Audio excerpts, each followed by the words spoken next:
i prepevala je u svom prepoznatljivom stilu. U Kraljevačkom pozorištu prikazana je praizvedba komada pesnika Dejana Aleksića Vina i pingvina u režiji Aleksandre Kovačević. Ovaj tekst i predstava vraćaju nas u jedno od najtežih razdoblja naše novije istorije. Iako nagrađen Pekićevom stipendijom, Aleksićev komad je u tematskom i formalnom pogledu ipak zakasnila dramska referenca na 90. godine prošlog veka, odnosno na poetiku takozvanog novog brutalizma i in your face teatra.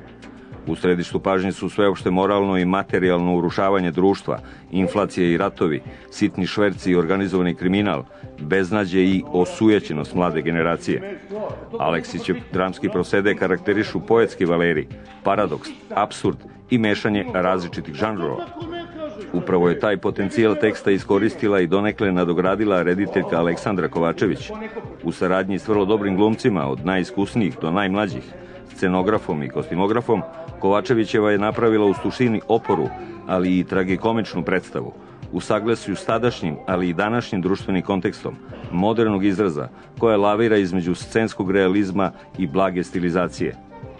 Uz izvesne nedorečenosti u pogledu dramaturgije i korišćenja iskustava postdramskog teatra, predstava Kraljevačkog pozorišta svrstava se u primjere društveno angažovanog i odgovornog teatra, koji ukazuje na goruće, još uvek prisutne probleme i recidive jednog teškog, opakog vremena.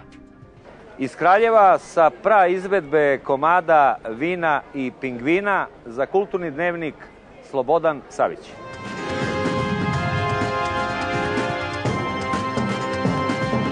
Naučnici u Španiji nedavno su počeli potragu za grobom velikana španske književnosti Miguela de Cervantesa.